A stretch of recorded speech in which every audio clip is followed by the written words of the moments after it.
এই 4টা গুণ কিভাবে আমাদের অর্জন করতে হবে? 4 গুণ যার ভিতরে থাকবে না, নিশ্চিত ধরে নেন সে ব্যক্তি জাহান্নামী। 4 গুণ যার ভিতরে না থাকবে, নিশ্চিত সে ক্ষতিগ্রস্ত। আল্লাহ কসম করে বলছে, ওয়াল আসরি, সময়ের কসম, ইন্নাল ইনসানা, অবশ্যই মানুষ, লাফি খুসর, ক্ষতিগ্রস্তের মধ্যেই আছে। হ্যাঁ, তবে 4টা গুণ যদি তোমরা অর্জন করতে পারো, ইল্লাল্লাযীনা আমানু, 1 নাম্বার গুণ হচ্ছে তোমরা যখন ঈমান আনবা, ঈমান আনার পরে ওয়া আমিলুস সলিহাত, 1 নাম্বার গুণ ঈমান আনবা। 2 নাম্বার গুণ হচ্ছে ঈমান আনলেই চলবে না, ঈমান আনার পরে তোমাকে নেক আমল করা লাগবে। ওয়া তাওয়াসাউ বিল হক, 3 নাম্বার গুণ হচ্ছে শুধু ঈমান আনার পরে আমল করলেই চলবে না, বরং মানুষকে নিজে যেমনিভাবে আমল করবা, মানুষকেও আমলের দিকে আহ্বান করা লাগবে। নিজে শুধু জাহান্নাম থেকে বাঁচার চেষ্টা করবেন আর আপনার এলাকার মানুষগুলো সব জাহান্নামে যাবে, এটা চলবে না। বরং নিজে যেমনিভাবে নেক আমল করবেন, সৎ পথে চলবেন, আর একজন মানুষকেও কিভাবে জাহান্নামের পথ থেকে বাঁচানো যায়, আর একজন মানুষকে সৎ পথের দিকে কিভাবে আহ্বান করা যায়। আপনি নিজে নামাজ পড়বেন, পাশের মহল্লার মানুষ নামাজ পড়ে না, তাকে কিভাবে মসজিদে আনা যায় সেই ফিকিরও আপনাকে করা লাগবে। আপনি নিজে মুসল্লি অথচ আপনার ঘরের স্ত্রী নামাজ পড়ে না, চলবে না। কিয়ামতের ময়দানে আপনার ওই স্ত্রী আপনার কাঠগড়ায়, জাহান্নামের কাঠগড়ায় দাঁড় করায় বলবে, রব্বুল আলামিন, আমার স্বামী তো 5 ওয়াক্ত নামাজের মুসল্লি ছিল, রোজাও ঠিক মতো রাখতো, দান সদকাও করতো, সে তো বড় মুসল্লি ছিল, আজকে আমল ভালো করার কারণে আপনি তাকে জান্নাত দিচ্ছেন। মাবুদ গো, সে আমার স্বামী, আমার ঘরেই তো তার বসবাস ছিল, অথচ আমার স্বামী আমাকে কোনোদিন নামাজের জন্য বলে নাই, আমার স্বামী আমাকে কোনোদিন পর্দার কথা বলে নাই, আমার স্বামী আমাকে কোনোদিন হারাম থেকে বাঁচতে বলে নাই, আমার স্বামী কোনোদিন আমাকে হক পথের দিকে, সৎ কাজের কোনোদিন আদেশ দেয় নাই। রব্বুল আলামিন, আমার স্বামীকে যদি আপনাকে আজকে জান্নাতে দিতে হয়, তাহলে আমার স্বামীর সাথে আমি নাফরমানকেও জান্নাতে দেওয়া লাগবে। তখন আমার আল্লাহ ওই বান্দাকে ডেকে বলবে, ও মুসল্লি, তুমি তো নিজে নামাজ পড়েছিলা, আমি তো ঘোষণা করে দিয়েছিলাম, ইয়া আইয়ুহাল্লাযীনা আমানু কু আনফুসাকুম ওয়া আহলিকুম নারা। ও আব্দুর রহমান, ও আব্দুর রহিম, তুমি নিজে নামাজি ছিলা, নিজে মুসল্লি ছিলা, কিন্তু এটা তো আমার দরবারে গ্রহণযোগ্য হতে হলে তোমার নিজের পরিবার পরিজনদেরকেও মুসল্লি বানানোর আদেশ আমি আল্লাহ দিয়েছিলাম, কিন্তু তুমি তো সেটা মানো নাই। নিজে নামাজ পড়ছো, তোমার স্ত্রী নামাজ পড়ে নাই, কোনোদিন চিন্তা ভাবনা করো নাই। তুমি নামাজ পড়েছো, তোমার সন্তানটা বিয়ের লাভ হয়ে গেছে, কোনোদিন নামাজ পড়ে না, তুমি তো কোনোদিন ফিকির করো নাই। আজকে তোমার সন্তান জাহান্নামে যায়, আর তোমার ওই মুসল্লিওয়ালা নামাজ নিয়েও তোমার ওই সন্তানের সাথে জাহান্নামে যেতে হবে। নিজে নামাজ পড়লে নামাজি হলেই চলবে না, নামাজ পড়েও কিন্তু মানুষ জাহান্নামে যাবে। এজন্য খুব হিসাব করে সময় পার করো রে ভাই, হিসাব করে তারপরে পরপারের জগতে পা বাড়াও রে বাবা। হিসাব মিলাইয়া সময় থাকতে সময়ের দাম দিয়া, সময়ের মর্যাদা দিয়া তারপরে পরপারের দিকে রওনা হও। গুনাও যেমনি ভাবে ছোট না, কবরের আযাব ও গজব কিন্তু ওরকম ছোট না। নামাজ কাজার গুনাও যেমনি ভাবে বড়, পর্দা না করার গুনাও যেমনি ভাবে বড়, পরপারে গেলে কবরের ভিতরে আপনার শাস্তি, আযাব আর গজব কিন্তু ওরকম বড়। নাফরমান যখন মৃত্যুর শয্যায় শয়িত হবে, তখন আজরাইল তার সামনে তার আসল চেহারা নিয়ে হাজির হবে। আজরাইলের 1 পা থাকবে মাশরিকে আর 1 পা থাকবে মাগরিবে। বড় বড় নীল দিঘির মতো চক্ষুওয়ালা 2টা চক্ষু নিয়ে নাফরমানের সামনে হাজির হয়ে যাবে। নাফরমানের সামনে যখন হাজির হবে, আজরাইল আলাইহিস সালাতু ওয়াস সালামের প্রত্যেকটা পশমের গোড়া থেকে আগুনের ঝিলকি বের হতে থাকবে। নাফরমান যখন মৃত্যুর শয্যায় শায়িত, নাফরমান ফেরেশতার আজরাইলের এই অবস্থা দেখে, আজরাইলের অবস্থা যখন খারাপ দেখবে, আজরাইলের এই আকৃতি, এই ভয়ানক অবস্থা দেখে নাফরমানের রুহু বের হতে চাইবে না। তখন দিলের ভিতরে 360টা জোড়া আছে, প্রত্যেকটা মানুষের 360টা মোকামে রুহুটা ছুটাছুটি করতে থাকবে, আজরাইল থেকে পালাতে যাবে। ওই রুহু তখন ওই আব্দুর রহমানের রুহু, ওই আব্দুর রহিমের রুহু আজরাইলকে ডেকে বলবে, ও ভাই আজরাইল, আমাকে আর 2টা দিন সময় দাও, আমি একটু আল্লাহর কাছে তওবা করে আমি জীবনের গুনাহগুলো মাফ করায় নিয়ে আসি। আজরাইল তখন নাফরমানকে ডেকে বলবে, ওরে খবিস, তোমাকে 60 বছরের হায়াতের জিন্দেগি দেওয়া হয়েছিল, তোমার কোনোদিন তওবা করার নসিব হয় নাই। তোমাকে 70 বছরের জিন্দেগির হায়াত দেওয়া হয়েছিল, কোনোদিন তুমি তওবার জন্য মন মানসিকতা বাড়াও নাই। আজকে তুমি তওবার জন্য সময় চাও। তুমি কি জানো না আমি আজরাইল কারো বাড়ির দরওয়াজায় হাজির হলে তার বাড়ির দরজা থেকে জান কবজ ছাড়া আমি বের হই না। এজন্য মেরে দোস্ত বুজুর্গ, খুব হুঁশিয়ার, খুব সাবধান। পরকালের জিন্দেগি সামান দুনিয়া থেকে গুছায়া তারপরে কবরে যাওয়া লাগবে। এই ক্ষণস্থায়ী দুনিয়ায় কেউ চিরজীবন থাকতে পারবে না, এখানে চিরজীবন থাকার জায়গাও না।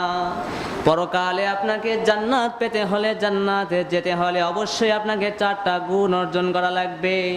1 নাম্বার গুণ, আপনাকে ঈমান আনা লাগবে। 3 জিনিসের নাম ঈমান। কয় জিনিস ধরে বলেন? 3 জিনিসের নাম হচ্ছে ঈমান। 1 নাম্বার হচ্ছে ইকরার বিল লিসান, মানে মুখে স্বীকার করা লাগবে। 2 নাম্বার হচ্ছে তাসদিক বিল জিনান, আপনাকে কলবে, অন্তরে, হৃদয়ে বিশ্বাস করা লাগবে। 3 নাম্বার হচ্ছে আমল বিল আরকান, আপনাকে আমলে পরিণত করা লাগবে। আল্লাহ আছে, কিয়ামত হবে, হায়াত মওত, রিজিক দৌলত সবকিছু আপনি বিশ্বাস করলেই চলবে না, মুখে স্বীকার করলেই চলবে না। মুখে স্বীকার করা অনুযায়ী আপনার দিলেও বিশ্বাস করা লাগবে। মুখে স্বীকার করা অনুযায়ী, দিলে বিশ্বাস করা অনুযায়ী আপনাকে আমলেও পরিণত করা লাগবে কি লাগবে না? অবশ্যই লাগবে। এই 3টা জিনিসের সমন্বয় হচ্ছে ঈমান হয়। এই ঈমান নামক দৌলতকে আপনার 7টা জিনিসের উপরে ভাগ করে দেওয়া লাগবে। কয়টা জিনিস? 7টা পিলারের উপরে। মনে করেন 3টা জিনিসের সমন্বয়ে আপনি ছাদ বানাবেন, কিন্তু এই ছাদ রাখার জন্য আপনাকে 7টা পিলার না দিলে ছাদ থাকবে না। ঠিক তদ্রূপ ভাবে আপনার ঈমান আনা লাগবে, এ কথা তো আল্লাহ বলেছেন। ঈমান না আনলে আপনি সফলতা অর্জন করতে পারবেন না, ঈমান না আনলে আপনি জান্নাত পাবেন না। কিন্তু ঈমান আনবেন কিভাবে? ঈমান আনতে হলে 3টা জিনিস লাগবে। ইকরার বিল লিসান, মুখে স্বীকার করা লাগবে। তাসদিক বিল জিনান, অন্তরে বিশ্বাস করা লাগবে। 3 নাম্বার হচ্ছে আমল বিল আরকান, আপনাকে আমলে পরিণত করা লাগবে। এই 3 জিনিসের সমন্বয়ে যখন আপনি ছাদ তৈরি করবেন, এই ছাদ রাখার জন্য আপনাকে চতুর্পাশে 7টা পিলার লাগবে। 7টা পিলার। যেই পাশে একটা পিলার থাকবে না, মনে করবেন ওই পাশের ছাদটা কিন্তু ঝুঁকিপূর্ণ হয়। 7 জিনিসের উপরে বিশ্বাস করলে তার নাম হবে ঈমানদার। কয় জিনিস? 1 নাম্বার হচ্ছে আমানতু বিল্লাহ, 1 নম্বরে আল্লাহর উপরে ঈমান আনা লাগবে। 2 নাম্বার হচ্ছে ওয়া মালাইকাতিহি, তার ফেরেশতাদের উপরেও ঈমান আনা লাগবে। ওয়া কুতুবিহি, আল্লাহ তাআলার পক্ষ থেকে যে আসমানি কিতাবগুলো নাজিল হয়েছে সমস্ত কিতাবের উপরে আপনার ঈমান আনা লাগবে। ওয়া রাসূলিহি, আল্লাহ তাআলার শত ফেরেশতা আছে, 1,24,000 পয়গম্বর, এই 1,24,000 নবী আর রাসূল প্রত্যেকের উপরে আপনাদের ঈমান আনা লাগবে কি লাগবে না? আপনি যদি বলেন আমি 1,23,999 জন নবীর উপরে ঈমান আনলাম, একজনের উপরে আমি ঈমান আনি নাই, কাদিয়ানীদের মতো যদি বলেন মুহাম্মদ নবী না, গোলাম আহমদ কাদিয়ানী হচ্ছে শেষ নবী, জোরে কর নাউজুবিল্লাহ, তাহলে কাদিয়ানীরা সব বিশ্বাস করেছে, শেষে একজনারে বিশ্বাস করে নাই, ঈমানদার না বেঈমান? অবশ্যই বেঈমান। তাহলে বুঝতে হবে আল্লাহ তাআলার পক্ষ থেকে যত পয়গম্বর দুনিয়ায় এসেছে সমস্ত পয়গম্বর এর উপরে ঈমান আনা লাগবে। কয়টা গেল? 4টা গেল। আল্লাহর উপরে ঈমান আনা লাগবে, তার রাসূলদের উপরে ঈমান আনা লাগবে, আল্লাহর পক্ষ থেকে আসমানি কিতাব যা নবীদের উপরে নাজিল হয়েছে সেগুলোর উপরে ঈমান আনা লাগবে, তার যত ফেরেশতা আছে সমস্ত ফেরেশতাদের উপরেও ঈমান আনা লাগবে। এরপরে হচ্ছে ওয়াবিল আখিরাহ, পরকালের উপরেও ঈমান আনা লাগবে। ওয়াল কদরি খাইরিহি, এরপরে তাকদীরের ভালো মন্দের উপরেও ঈমান আনা লাগবে কি লাগবে না? তাকদীর এমন এক দৌলত, এটা মানুষের হাতে না, এটা মানুষ বানাতে পারে না। তাকদীর হচ্ছে আপনার জন্মের পূর্বেই আল্লাহ তাআলা সেট করে রেখেছে, রিজার্ভ করে রেখেছে। আপনার হায়াত, মওত, রেজাক, দৌলত কোথায় কি হবে সব কিছু আল্লাহর পক্ষ থেকে ফয়সালা করা। আপনি নতুন বিবাহ করেছেন, আপনার মনে ইচ্ছা ছিল আপনার ঘরে একটা ছেলে সন্তান হোক, কিন্তু আপনার ছেলে সন্তান না হইয়া হয়েছে একটা মেয়ে সন্তান। আপনি এবার ঘরে যেয়ে যদি আপনার স্ত্রীকে বলেন, ইচ্ছা ছিল মনের ভিতরে যে আপনি একটা ছেলে সন্তান অর্জন করবেন, আল্লাহ আপনাকে একটা ছেলে সন্তান দিবে, কিন্তু বিবাহের পরে আপনার ঘরে একটা ছেলে সন্তান না হইয়া দুইটা একসাথে যমজ মেয়ে হয়েছে।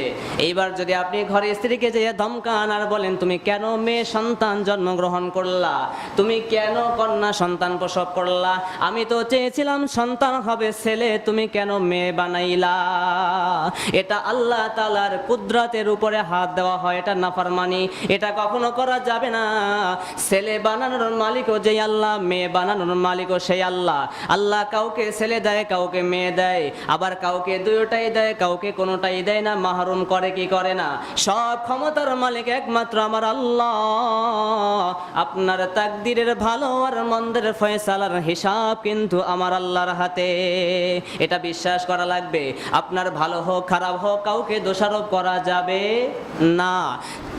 6 নাম্বার গেল। 7 নাম্বার হচ্ছে ওয়াল বা'সি বা'দাল মাউত।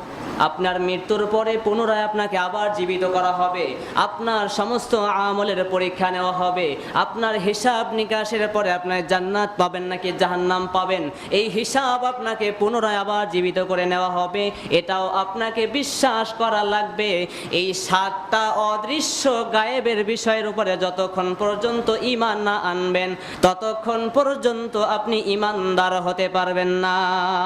আর যতক্ষণ পর্যন্ত এই 7টা বিষয়ের উপরে ঈমান না আনবেন ততক্ষণ পর্যন্ত আপনি লাফি খুসর, ক্ষতিগ্রস্তদের মধ্যে থাকবেন, অর্থাৎ কাফের মুশরিকদের মতো জাহান্নামে অবস্থান করা লাগবে। সূরা বাকারার 13 নম্বর আয়াত আল্লাহ সুবহানাহু ওয়া তাআলা জানায় দেয়, ওয়া ইযা কিলা লাহুম আমিনু কামা আমানান নাস। আল্লাহ তাআলা যখন আয়াত নাজিল করে কাফেরদেরকে বলে, হে কাফের গোষ্ঠীরা, আমিনু কামা আমানান নাস, ওই যে দেখো আমার সাহাবায়ে কেরাম, আল্লাহর নবীর সাহাবায়ে কেরাম যেমনি ভাবে আমার এই 7টা অদৃশ্য বিষয়ের উপরে ঈমান এনে মুসলমান হয়েছে, তোমরাও ওই 7টা অদৃশ্য বিষয়ের উপরে ঈমান এনে মুসলমান হও। তখন তারা কি বলে জানেননি? বলে, আমরা কি ওই নির্বোধ বোকা মানুষের মতো ঈমান আনবো নাকি? যারা মুসলমান হয়েছে ওরা তো বোকা, ওরা কি, যারা ঈমান এনেছে ওরা তো বোকা। কাফেররা মুসলমানদেরকে বলে বোকা, ওরা ঈমান আনছে বোকা মানুষের মতো, ওরা ঈমান আনছে যেই জিনিস দেখে নাই, কোনোদিন ছোঁয় নাই, ঘ্রাণও পায় নাই। আপনার পঞ্চ ইন্দ্রিয়ের মাধ্যমে যেগুলা বোঝা যায় না এমন বিষয়ের উপরে ঈমান আনবে, এগুলা বিশ্বাস করবে, এটা বোকা মানুষ ছাড়া হতে পারে না। অথচ আল্লাহ তাআলা আবার ডেকে বলে, আলা ইন্নাহুম হুমুস সুফাহা। কাফেরেরা মুসলমানদেরকে মনে করে, মুসলমানেরা মনে হয় বোকা নির্বোধ, অথচ না না, যারা মুসলমানদেরকে বোকা মনে করে, নির্বোধ মনে করে, মূলত তারাই সব থেকে বড় বোকা, বড় নির্বোধ। ওয়ালাকিন লা ইয়ালামুন। অথচ কাফেররা সেই বুঝ শক্তি না থাকার কারণে বুঝে না। কাফেররা নিজেদেরকে অনেক বড় পণ্ডিত মনে করে, অনেক বড় জ্ঞানী মনে করে, তারা মনে করে মুসলমান বোকা, তারা অদৃশ্য না জানা না বোঝা জিনিসের উপর ঈমান আনছে, এদের মতো বোকা মানুষ আর হতে পারে না। অথচ তারাই সব থেকে বড় বোকা, তারাই সব থেকে বড় ধোঁকার ভিতরে আছে, কিন্তু তারা নিজেরা বোঝে না। আমার আল্লাহ তাআলা কি বলেন, ওয়া মাকারু ওয়া মাকারাল্লাহ আল্লাহু খায়রুল মাকিরিন। তোমরা যতই ধোঁকাবাজি করো না কেন, যতই তোমরা নিজেরা নিজেদেরকে অনেক বড় পণ্ডিত মনে করো না কেন, মানুষের সাথে যতই তোমরা ধোঁকাবাজি করো না কেন, নিজেরা এইসব থেকে ধোঁকার ভিতরে বেশি পড়ে থাকবা। নিজেরা নিজেদের জ্ঞানের মাধ্যমে এটা বুঝবা না, এটা উপলব্ধি করা যাবে না। তাহলে 7 জিনিসের উপরে ঈমান আনলে তার নাম হচ্ছে ঈমানদার। তার নাম কি? এইবার আসেন, এই 7টা বিষয়ের উপর আপনি যখন ঈমান আনলেন, ঈমান আনার পরে তার নাম হয় মুসলমান। তার নাম কি? মুসলমান হলেই কি চলবে? বাপদাদার ওয়ারিস সূত্রে আমরা নামে মুসলমান, দাড়ি আছে, টুপি আছে, সব কিছু আছে, আমলের খবর নাই, তাহলে কিন্তু চলবে না। আমল যতক্ষণ পর্যন্ত আপনার মধ্যে পাওয়া না যাবে ততক্ষণ পর্যন্ত আপনি ওই ক্ষতিগ্রস্ত জাহান্নামীদের কাতারেই কিন্তু থেকে যাবে। আপনাকে যদি জান্নাতে যেতে হয়, ক্ষতিগ্রস্ত মানুষদের মধ্য থেকে যদি উঠে আপনাকে আলাদা হতে হয়, ঈমান আনার পরে 2 নাম্বার কাজ হচ্ছে ওয়ামিলুস সলিহাত। আপনাকে নেক আমল করা লাগবে। আমার আল্লাহ সুবহানাহু ওয়া তাআলা পবিত্র কোরআনের সূরা মুলকের 2 নম্বর আয়াতের মধ্যে জানিয়ে দেয়, আল্লাযী খালাকাল মাউতা ওয়াল হায়াতা লিয়াবলুয়াকুম আইয়ুকুম আহসানু আমালা। আল্লাহ রাব্বুল আলামিন তোমাদের এই হায়াতের জিন্দেগি মৃত্যুবরণ করবে, আবার তোমাদেরকে জীবিত করবে। কেন জীবিত করবে? লিয়াবলুয়াকুম, যাতে তিনি পরীক্ষা করে দেখতে পারেন আইয়ুকুম, তোমাদের মধ্যে কে আছে আহসানু আমালা, কে আছে তোমাদের মধ্যে উত্তম আমল করেছে, তোমাদের মধ্যে কে আছে ভালো আমল করেছে, কে আছে তোমাদের মধ্যে নেক আমল করেছে। এটা যাচাই বাছাই করার জন্য, পরীক্ষা করার জন্যই আল্লাহ মৃত্যুর পরে কবরের জগতে আবার জীবিত করবে। এজন্য নেক আমল ছাড়া জান্নাত পাওয়া সম্ভব না। জান্নাতে যেতে হলে ঈমান আনার পরে নেক আমল করা লাগবে।